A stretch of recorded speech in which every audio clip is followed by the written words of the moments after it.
Good morning, Facebook friends and YouTube followers. This is Rich again, back for your first video blog of the day for Monday morning, October 27, 2014, around 7 in the morning, Berwick, Massachusetts. The sun's going to be coming up today, and it's going to be a nice and sunny day, highs close to 60, and this week's going to be great weather. We're going to have some days close to 70 and some more Indian summer, but this could be the last of the Indian summer for the year, but you never know because we live in New England. Wait 1 minute and the weather will change. Some news to report, sad news in the world of baseball. St. Louis Cardinals outfielder Oscar Taveras passed away in a car accident in the Dominican Republic. He was only 22 years old. And also, Game 5 of the World Series happened last night. The San Francisco Giants beat Kansas City Royals by a score of 5-0. Madison Bumgarner pitched a complete game shutout, and the Giants are one win away to win the third World Series championship in 5 years. But Games 6 and 7 at Kauffman Stadium, so the Royals could win it. You never know. Some history happened today. 34 years ago today, the classic TV game show Blockbusters, hosted by Bill Cullen, aired for the first time, made its debut on NBC. Blockbusters was produced by Goodson Todman. They had an 18-month run on NBC from 1980 to 1982. You could catch reruns of Blockbusters Thursday mornings from 9 to 10 on Game Show Network during the Throwback Thursday thing. And also, 29 years ago today, the Kansas City Royals won the World Series for the first and only time to date. 28 years ago today, the New York Mets won their second and last World Championship today.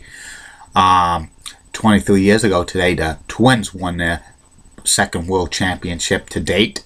And 15 years ago today, the New York Yankees won their second straight World Series championship. 25 years ago today, the Oakland A's won their last World Series championship to date, and was the last complete World Series that ABC broadcast.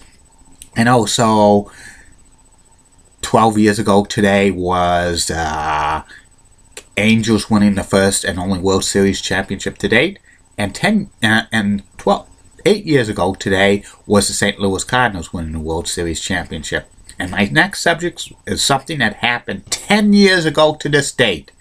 It was very important. It was very special. It was for all Red Sox fans. The Boston Red Sox swept the St. Louis Cardinals 4-0 at the 2000 World Series to win their first World Championship in 86 years, since 1918. The Red Sox went through an 86-year drought in between World Series championship. It was the curse of the bambino.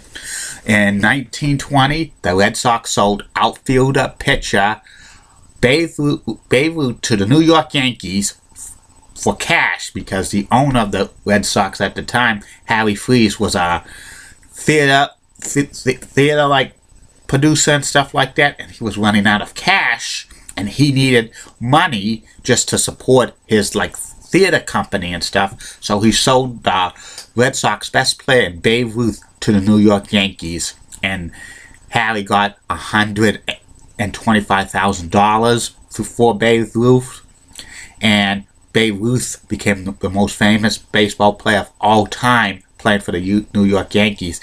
And the New York Yankees won 26 World Championships during the Red Sox 86-year drought of not winning the World Series. And the Red Sox, from the 20s to the 30s, were a very bad team, finishing in second division so many times. Fortunes changed a little bit in 1933 when Tom Yawkey owned the Red Sox. He owned it for the next 44 years, but the Red Sox won a few American League pennants, 1946 and 1967. They lost the 46 World Series to the St. Louis Cardinals in 7 games, and also they tied Cleveland Indians in 1948 for the best record in the American League. They had a 1-game playoff, but the Red Sox used a journeyman pitcher named Denny Galehouse to pitch that 1-game playoff, and they lost.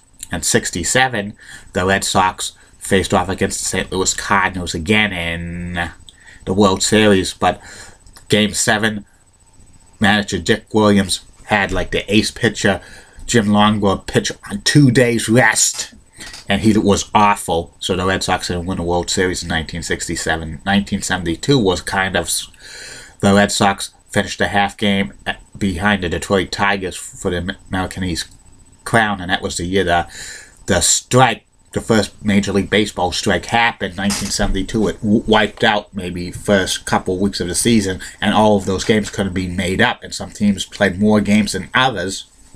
And the Red Sox played one fewer games than the Detroit Tigers, but they had a chance to win the American League East in 1972, but caught a base-running blunder by future Hall of Fame shortstop Luis Aparicio in 1972 caused the Red Sox to lose that game and the chance to win the AL East against the Tigers. That's the haunting of the curse of the Bambino. And also, in 1975 World Series, the Red Sox made it to the World Series, but they lost to Cincinnati Reds in 7 games. And 1978, the Red Sox had a 14.5 game lead, but against the Yankees, but they blew that. They had to play a 1-game playoff, and then during that 1-game playoff, Bucky Dent hits a home run. Bucky Dent was a weak-hitting shortstop, but he hit a home run. Curse of the Bambino continues. 1986 World Series, I covered that. The ball goes behind Buckner's legs, and that's the curse continues. Red Sox also won division championships in 1988, 1990, 1995, but they didn't win a postseason game. 1998, they make the playoffs again, but they won one postseason game. 1999, they win the wild card round, the divisional round, and they face off against the New York Yankees, and the Yankees were powerful, and they won it in 5 games. In the 2000s, the Red Sox still didn't have luck in reaching a World Series. Early 2001, Pedro Martinez, ace pitcher of the Red Sox, said something about, I want to smack the Bambino in the ass. And when he said that, it was in 2001. He didn't win a game for the rest of the year. The curse of the Bambino continues. 2003, the Red Sox make it to the American League Championship Series to face off against the New York Yankees again. And they reached Game 7 of the League Championship Series, but that was the infamous Pedro Martinez leaving in the game too long because he was pitching a good game, but Grady Little kept him in for the 8th inning, even though Pedro was getting tired, and the Red Sox had a 5-2 lead. Pedro blew it, 5-5. Grady Little took him out of the game too late, and then in the 11th inning, Aaron Boone hit a home run off of Tim Wakefield, leading the Yankees to another American League Championship, and the curse of the Bambino lived on. 2004 was a different story. The Red Sox came back from 0-3 down from the Yankees in the American League Championship Series 4 straight, the only Major League Baseball team ever to come back from an 0-3 series down. And then the Red Sox faced off against the St. Louis Cardinals in the World Series 2004. They swept them 4 straight games, ending the curse of the Bambino. And this was one of the most happiest moments of my life. Finally, the Boston Red Sox winning a World Championship, Series Championship. I waited 28 years since my birth in 1976 to finally see the Red Sox win the World Series. It was all Red Sox fans nation waiting to see the World Series win for the Red Sox. They went through heartbreak after heartbreak after heartbreak after heartbreak and stuff like that. Many Red Sox fans during the 86 years who were diehard Red Sox fans passed away before October 27, 2004, meaning they never saw the Red Sox win a World Series in their lifetime, and many of them had on their tombstones, never got to see the Red Sox win the World Series in my lifetime. And this was so jubilated.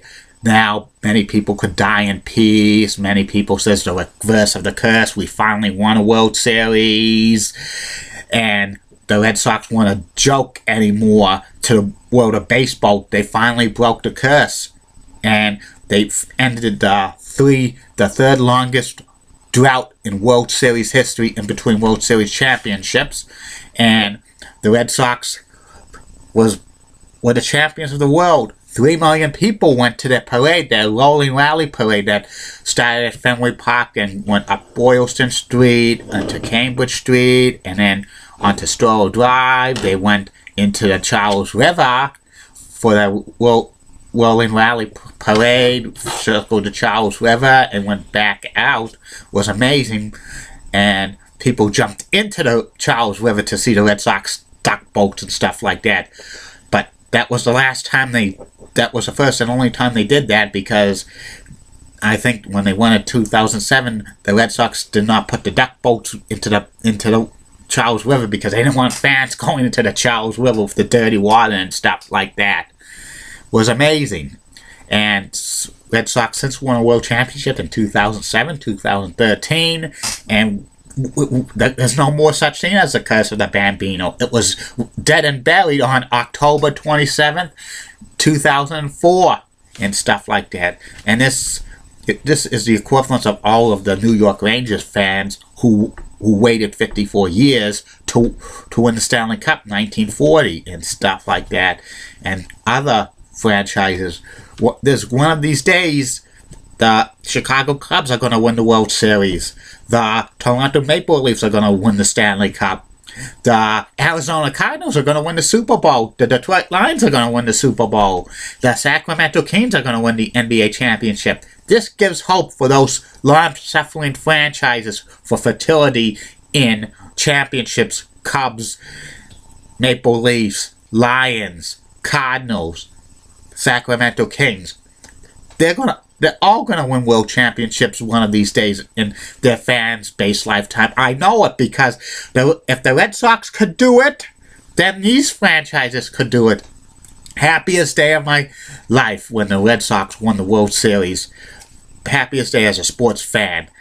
It was a tear in the corner of my eyes. I got to finally see a Red Sox World Championship in my lifetime. And 2 more in 2007 and 2013. And who knows? More to come. Maybe they'll go from worst to first again in 2015. You never know, but I'm not putting my money on it. And that's about it on that. I'll be back later on Facebook friends and YouTube followers with 2 more video blogs. One about the Cambridge Side Galleria, and one about former WWE diva Tori "That Don" Jezebel. And don't forget, more and more video blogs are coming your way in the days, months, weeks, years, decades, and millenniums ahead. More and more people are getting to like these blogs and are getting more information about stuff they are not even aware of. That's amazing. See you later, Facebook friends and YouTube followers. Bye now.